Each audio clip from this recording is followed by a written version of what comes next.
I am Lila Novak, a novelist who writes like an engineer building a bridge. Before fiction, I spent 6 years as a UX researcher mapping how people make choices online. That habit never left. My outlines live in spreadsheets, with color-coded arcs. I log scenes like tickets, with status columns and acceptance criteria. I chart pacing the way analysts chart volatility. To some, it looks cold. To me, it is care. Build the structure so emotion can carry weight. My short stories have appeared in small journals with serious names. One was longlisted for a pushcart. I teach a quiet Saturday workshop that always fills. Nothing viral, nothing flashy, but steady, deliberate work. The novel that pulled me under is called Title Proof, a literary thriller about a marine biologist who uncovers financial fraud threaded through environmental data. 92,000 words. Third-person close. Chapters that end on earned questions, not tricks. I tested readability scores without sanding off voice. I workshopped forensic scenes with a friend at a securities law firm, learning how subpoenas are drafted and how a deposition transcript actually looks. My comp titles were precise. Part, Little Fires Everywhere. Part, Bad Blood, with the moral spine of Aaron Brockovich. I believed in the book the way engineers believe in stress tests. I queried agents with a concise letter and a one-page synopsis that did not apologize for ambition. Requests arrived, so did passes. The language was polite and so consistent it felt templated. Tough market, no clear shelf, risk in genre blending, strong prose but uncertain positioning. A senior agent, Colin Park, asked for an exclusive read, then sent bright notes that felt like possibility. We did an R&R. I delivered in 3 weeks with a changelog and a revision memo referencing specific chapters by line number. He praised my diligence. He said he would champion the book to his agency's board. The first time I felt the ground tilt was not a rejection. It was a compliment with a shadow. An acquisitions editor at a mid-list house wrote, confidentially, that she admired the research, but worried the protagonist was too competent to be relatable. She added that the market wanted messier women right now. Another editor said the book was unmarketable because environmental finance isn't a vibe people buy in Q3. I saved every email, tagged by house and reasoning, like an anthropologist assembling artifacts. On a gray Wednesday, Colin forwarded notes from an internal P&L that framed my story as a risk line in a seasonal catalog. We should talk, he wrote. I stared at those 4 words and felt a fine hairline crack form in the bridge I had so carefully built. Colin called at noon and spoke in the careful tone of someone delivering a diagnosis. The board loved my discipline, he said, but the book did not clear their P&L hurdle. Marketing wanted a cleaner hook. Sales wanted an author with a bigger list. Legal flagged. Industry risk. In the environmental fraud angle. His advice was to park the project for 12 months, build a platform, and return with a new version that softened technical density and leaned into a romantic subplot. When I asked for the submission list and editor notes, he sounded surprised that I would want that detail. I said the Association of Authors Representatives Code encourages transparency. He promised to send a grid. He did not. 2 days later, a line item on Publisher's Lunch hit my feed. A preempt at Wessex for a coastal data thriller by a buzzy author with 1 million followers, pitched as Silicon Valley meets the sea. The announcement used language too close to my own copy to feel like coincidence, including a phrase I had coined in my synopsis, title proof. I read the deal memo 3 times. World rights, film and television retained, spring catalog lead. I wrote to Colin asking whether Wessex had passed on my submission and when. He replied an hour later with a polite paragraph about how ideas circulate and how nobody owns a log line. He attached nothing. That night I lay awake and felt something stripped from me that I had never named. The assumption that professional rooms were governed by rules rather than appetite. When the grid finally arrived, it was not a grid. It was a 2-line email saying that 6 editors had declined for market positioning and 2 had not responded. No dates, no names. I asked again, this time explicitly requesting the editors, imprints, pass reasons, and dates of submission and reply. He sent a screenshot of a spreadsheet cropped to headers. I recognized the maneuver from corporate life. show enough structure to imply rigor while withholding the cells that carry truth. I forwarded everything to Maya, my friend at the securities firm, and asked her to do what she does with documents: circle what matters. She called me back and said the absence was the point. No timestamps, no chain of custody, no proofs of delivery. She reminded me that idea theft is not actionable, only expression. She did not say, "You have no case." She said, "You have your book." The house rejections became a chorus with one note: unmarketable. A junior editor at Harlow and Finch wrote that my protagonist's competence reduced, aspirational relatability. A marketing manager at Larchmont asked for a comparable with book scans above 50,000 units. A sales director wanted assurance of chain coup and confirmed social conversion rates. A contract manager at Titan House asked for world rights and a moral turpitude clause that would allow unilateral termination for reputational harm. None of it was personal on the page. All of it was personal in my chest. I have run user interviews where a participant smiled while telling me a product did not meet their needs. Rejection can be kind in tone and absolute in effect. I closed my laptop and wrote 3 sentences by hand. I wrote a good book. I did not fall short. The system did what the system does. The betrayal was not only external, it was in the small, internal voice that suggested maybe they were right. Maybe my careful research made the story dry. Maybe my protagonist should be clumsier. Maybe I should perform a version of myself online that would satisfy a marketing deck. I sat with the voice until it softened. Then I took inventory of what I could control. I had the manuscript in clean rights. I had a newsletter with 240 subscribers who actually read. I had small journal readers who cared about sentences. I had savings, not much, but enough if I managed a runway, $11,000 and change. I had skills from a former life that most novelists did not, including the ability to treat a launch like a product release with a roadmap, OKRs, and analytics tied to real behavior rather than vibes. Colin called again to propose an amicable pause and a new proposal for a different book, one he could take wide in the spring. He suggested a memoir slant about my time in tech. He offered to introduce me to a platform consultant who could grow my following, organically, for a monthly fee. He said he was proud of my work ethic. I heard the pitch under the praise. Become more sellable, then maybe we can reconsider the risky novel. I thanked him for his time, invoked the termination clause in our agency agreement with its 30-day notice, and requested a letter confirming that he would not hold himself out as agent of record on any subsidiary rights. He said, of course. He also said he hoped I would not burn bridges. After we hung up, I stood by the window and watched the street for a long time. It was not rage that I felt. It was a cold clarity, the kind that comes when the bridge you built is declared unsafe by people who never touch steel. It took a week of quiet for the pattern to sharpen. The problem was not my pages. It was the incentives of a sales meeting where a debut without a viral footprint is a liability line. Unmarketable was a proxy for, not guaranteed to clear co-op. The near-duplicate deal memo told me something else. Rooms borrow language when the only risk they fear is being first. I stopped trying to persuade people whose metrics erased the reader I knew. I wrote a clean list of facts. I own all rights. I have a finished manuscript that tested well with strangers. I understand funnels, metadata, and user behavior. I do not need anyone's permission to reach readers. I will publish this book like a startup ships a product. I formed an LLC, bent steelbooks, opened a business account, and bought a block of 10 ISBNs from Bowker so the imprint, not a retailer, owned the numbers. I requested a pre-assigned control number from the Library of Congress to help libraries catalog the print edition. I contracted an independent copy editor with Big 5 credits and scope deliverables in a simple SOW, Chicago style, cross-references checked, fact consistency sweep on legal and scientific terms, 2 passes plus style sheet. I booked a proofreader for post layout. I commissioned a sensitivity read on the environmental justice threads. Every agreement carried work-for-hire language, clear IP ownership, and payment milestones tied to deliverables rather than dates. I scheduled a 2-hour legal realism audit with Maya to ensure subpoenas, deposition excerpts, and SEC references would pass a lawyer's frown test.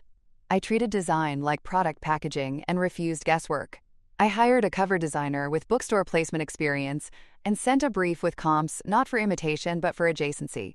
I asked for 3 routes tested as static images in a blind survey to my list and 2 relevant subreddits with a single question, which feels most like a literary thriller about corporate environmental fraud. Trim, 5.5x 8.5. Matte, cream paper, readable but elegant serif for the body.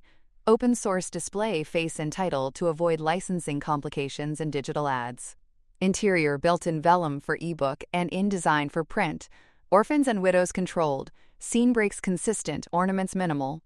Final files exported as EPUB 3 for wide stores, and a Kindle-specific build with clean TOC and proper landmarks so the look inside didn't mangle pagination. Distribution was a decision about leverage. Amazon handles most consumer discovery in my category, but non-Amazon channels build permanence. I chose a hybrid route. Kindle Direct Publishing for Amazon Print and Kindle eBook to take advantage of fast shipping and dashboard control. Ingram's Print on Demand for expanded distribution to bookstores and libraries under my imprint. Draft 2 Digital for Kobo, Apple Books, and libraries through Overdrive. I kept ebook non-exclusive to preserve price promo flexibility. I set preliminary list prices by reverse engineering margin. Ebook $5.99, with room to drop to $0.99 for targeted promos. Trade paperback $16.99 based on print cost, plus a 55% wholesale discount to make bookstores feasible. Hardcover $27.99 for libraries and gifts. No one would call those numbers unmarketable. They were simple math. Metadata would decide whether an algorithm surfaced me in the right aisle. Primary BISAC, FICO 31000 fiction/thrillers/legal. Secondary, NAT 011000 nature, environmental conservation, and BUSO 74000 business/ethics. Keywords: environmental thriller, whistleblower novel, financial fraud, SEC deposition, marine biology, corporate crime. Description written like a product page, 3 tight paragraphs with a specific hook, and a promise of payoff. I registered Author Central, cleaned my Goodreads author page, and built a StoryGraph listing with content tags readers actually filter by. I wrote an A+ content module for Amazon, using 3 panels: character, setting, and ethics of data section, each with a crisp caption. I mapped comp titles not by vibe, but by audience overlap. Then pulled their top-ranking Amazon keywords to seed a sponsored products campaign with exact and phrase match groups. No broad match, no vanity bidding. Marketing became a 12-week roadmap with measurable OKRs. Goal: 2,000 email subscribers by launch with a 45% open rate and 12% click-through. Pre-orders: 1,000 across formats. Reviews: 100 Amazon ratings in the first 30 days, with an average above 4.4. I built a launch team of 150 readers who applied with 2 questions: what is the last book you recommended, and where? They signed a simple OC agreement. Early copy, in exchange for an honest review and sharing on one platform they already use. I used BookFunnel to deliver files with watermarking and tracked opens and completion. I scheduled a modest NetGalley co-op month through a coalition to lower cost, knowing acceptance rates matter more than volume. I pitched 5 podcasts where I could speak as a UX researcher turned novelist about data ethics in fiction. I drafted an op-ed on environmental fraud narratives and how stories teach policy. Then targeted 3 outlets whose readers buy books, not hot takes. I budgeted like a company with 1 shot. Total cash ceiling was $8,000. Editorial: 2, $400. Cover and interior: 1, $600. ARC distribution and NetGalley: $600. Ads: $2,000 across Amazon, BookBub, and a narrow slice of meta targeting mystery thriller readers with interests in ProPublica, SEC, and Rebecca Skloot. Miscellaneous, including proofs and rush reprints: 1,000. I left a contingency buffer of 400. I would not pay for fake lists, vanity PR, or gimmick boxes. I would invest in assets that compound: a list I own, reviews I earn, relationships I can sustain. I planned the launch in phases. Week -12. Announce title and cover to my list with a pre-order link for ebook, paperback through Ingram for bookstores to order, and a note for librarians with ISBNs and the PCN. Week -8. Share a behind-the-scenes on the SEC deposition chapter with Maya's sign-off on a legal caveat, framing it as craft, not true crime bait. Week -6. Arc to micro-influencers who actually review in my niche, not just post coffee beside stacks. Week -4. BookBub featured new release requests submitted. If declined, schedule self-serve ads with caps and daily optimizations, pausing anything with ACOS above target.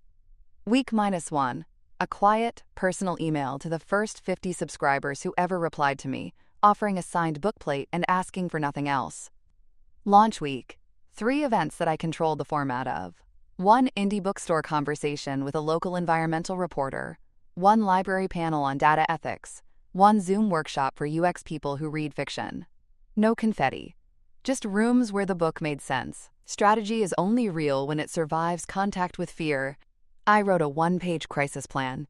If sales stall, drop ebook price for a 72-hour pulse while increasing ad bids on exact match comps. If reviews skew critical on pacing, update product description to emphasize the character arc rather than the financial thread. If a larger house pitches a subpar rights grab, hold firm because my leverage is ownership. I printed the plan and taped it above my desk. I closed the browser tabs where other people's success swelled and receded like tides. The bridge I needed was no longer in their rooms. It was on my desk, in my calendar, and in the quiet conviction that a competent woman can be interesting, that a book can be both rigorous and feeling, and that the word, marketable, belongs to readers, not the quarterly grid of a meeting I was no longer trying to enter. I locked the calendar and moved through it like a checklist with pulse. Copy edits arrived in a clean Word file with tracked changes and a style sheet that read like a contract. Capitalization rules for agency names. Treatment of numbers in SEC exhibits. Latin names for coral italicized on first mention only.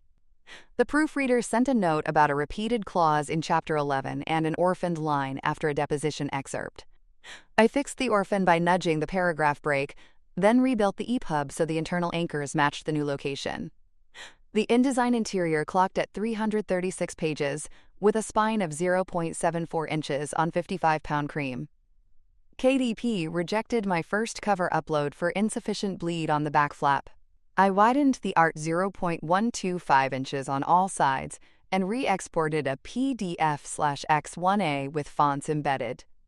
The next morning, the dashboard turned green. The cover test surprised me. The option I loved, storm gray with a small red buoy, lost to a bolder teal image with a bathymetry contour tucked behind the title. The comments were practical, not poetic. The buoy looked like literary sadness, one reader wrote. The contour looked like a puzzle. I accepted the data. We finalized the teal. I set Ingram to returnable, destroy, to make stores more willing to take a chance, without exposing my cache to pallets of returns. For the paperback, I chose a matte lamination that resisted scuff. I ordered 2 proof copies from each printer because color shifts happen.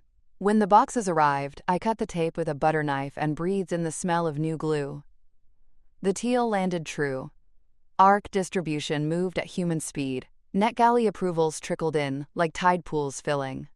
My launch team read and sent notes. A teacher in Oregon flagged a paragraph where a character's accent felt like shorthand. The sensitivity reader had circled the same passage. I rewrote the paragraph to give context rather than phonetics. A marine chemist corrected my ppm values on a contaminant and saved me from a future letter from a precise reader. I sent them both signed bookplates and a thank you that named exactly what they had improved. Early reviews collected, most kind, a few cool. One said the book felt clinical in parts. I printed it and pinned it to the board. Clinical is a cousin to clear. I would own it. Ads went live with small daily budgets and strict intent. Amazon-sponsored products used exact match keywords pulled from comp titles. I paused any target with click-through below 0.3% after 100 impressions. I set negative keywords to cut, free ebook, summary, and unrelated author names that share a word with mine. BookBub click-through was good on one creative, an image of a ledger with a watermark, but weak on another that showed waves. I shut the waves down. Every morning I exported reports, updated ACOs, and wrote one sentence about what I learned. The sentence kept me from reacting. I adjusted bids a nickel at a time. I did not scale spend until conversion held. The first bookstore event taught me how to frame the story for a room. The owner of Harbor Books introduced me as a former researcher who wrote like an auditor, and I watched faces soften. Competence became invitation rather than threat. A local environmental reporter asked a question about evidentiary standards in whistleblower cases.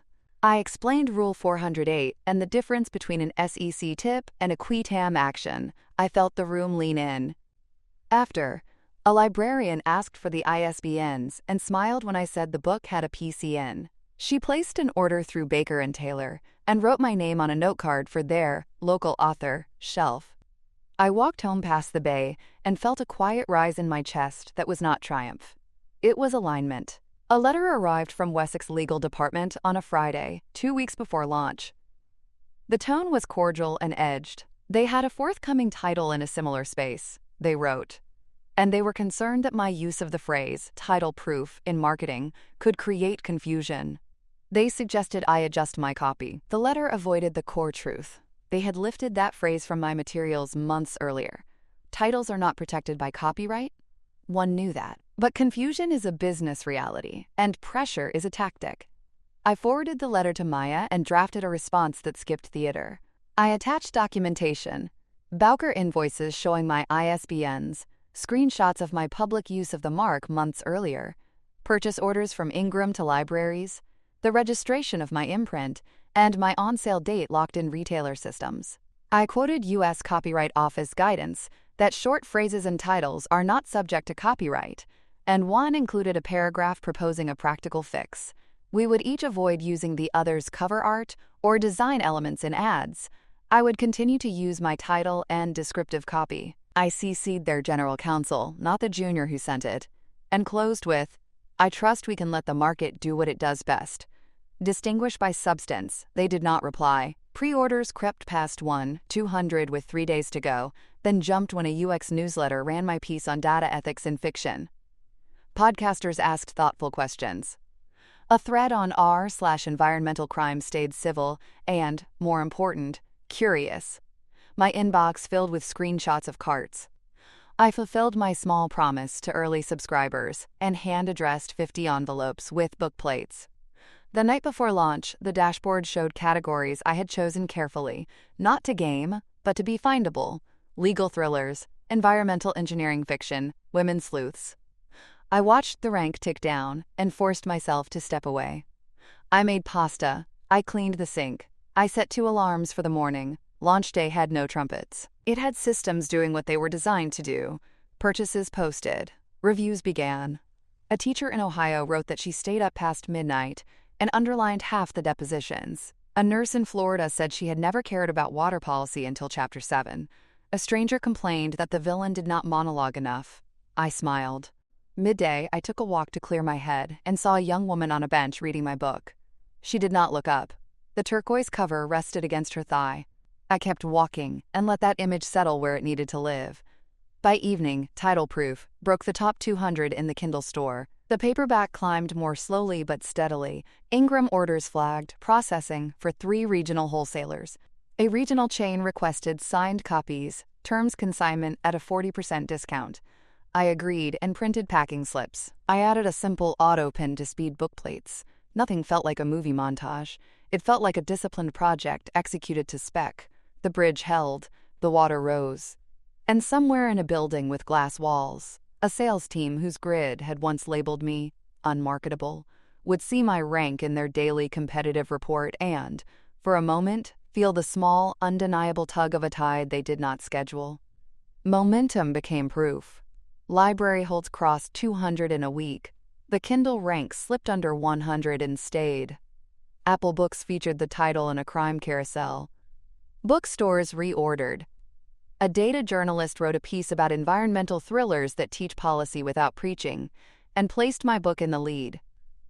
The morning the article ran, my inbox filled with short, careful notes from people whose signatures looked like television. A producer at Meridian Pictures asked if the film rights were available. A development executive at Hearthlight Studios proposed a general meeting. A streamer whose name everyone knows asked for a read and mentioned a first-look partner. I felt the tug to say yes to the first hand extended. I did not.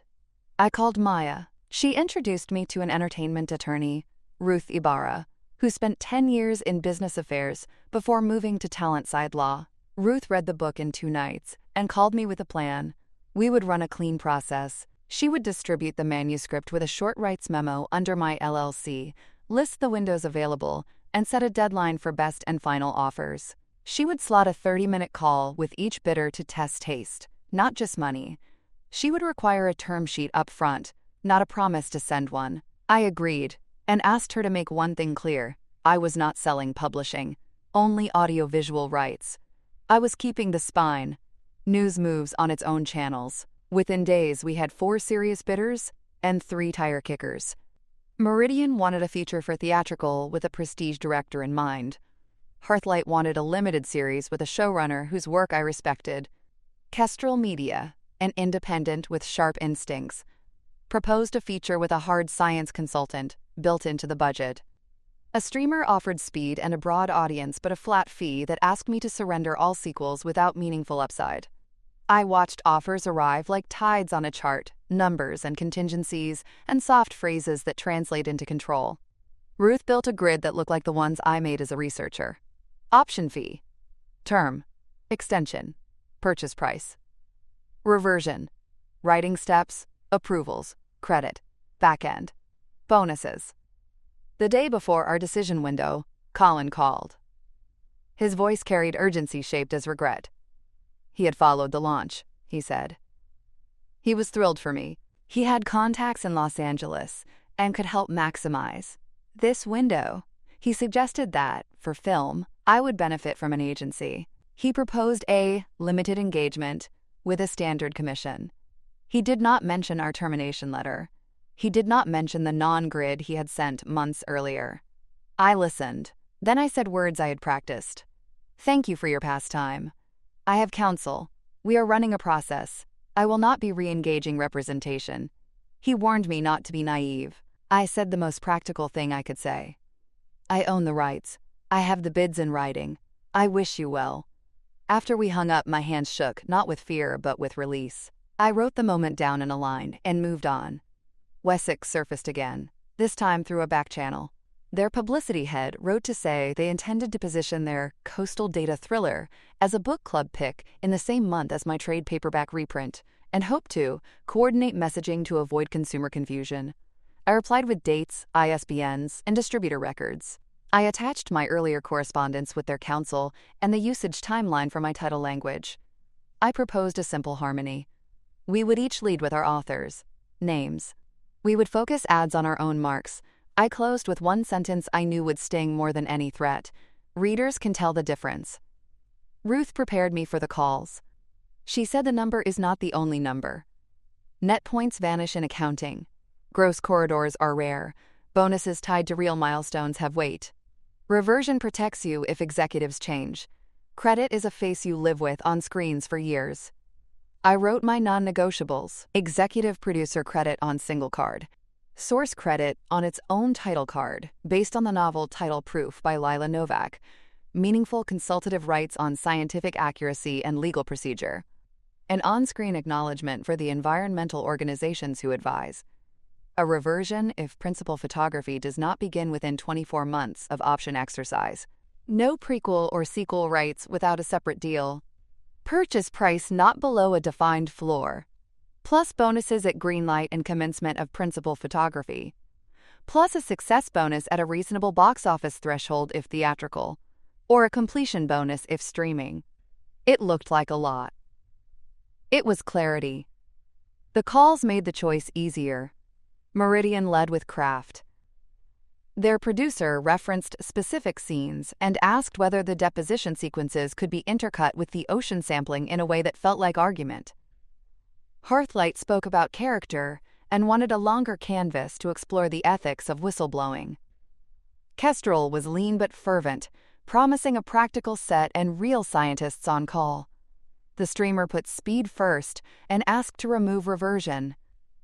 Ruth wrote that single word in the margin and drew a line through the offer. Bids improved as the deadline approached. Numbers rose. terms softened.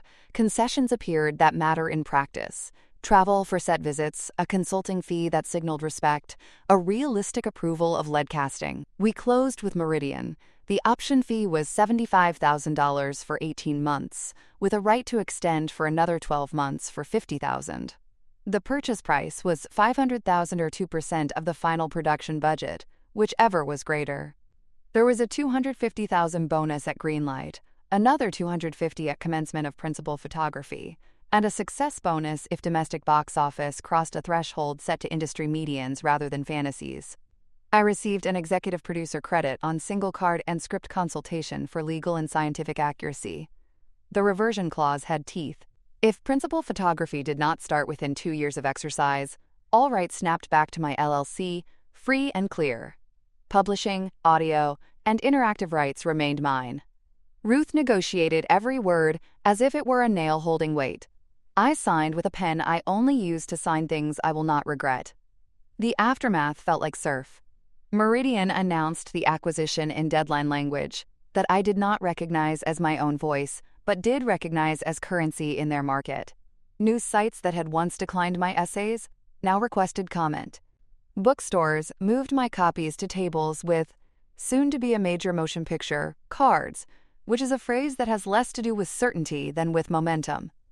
Library holds doubled. Amazon orders pinged like a metronome. I ran one small ad to film buffs who read Michael Lewis and watched Aaron Brockovich as adults. It worked. I shut it off to avoid waste. Colin sent a final email that took the long way to apology. He said he had underestimated the book's market and my capacity to drive it.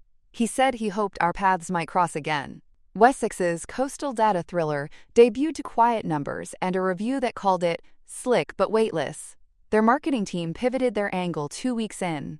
I watched and felt nothing sharp. Consequences are not my job. The work does that. The grid that had once called me unmarketable had to make a new column for titles like mine. Not a trend, a place. I went to the beach at dusk with a copy of my book and sat near the low rock where kids hunt for crabs. The tide rose with its own schedule. I held the hardcover and felt the matte cover under my thumb, and thought of every sentence I had chosen. Every clause Ruth had improved, every reader who had underlined a line I once read in an empty room. Victory did not feel like thunder.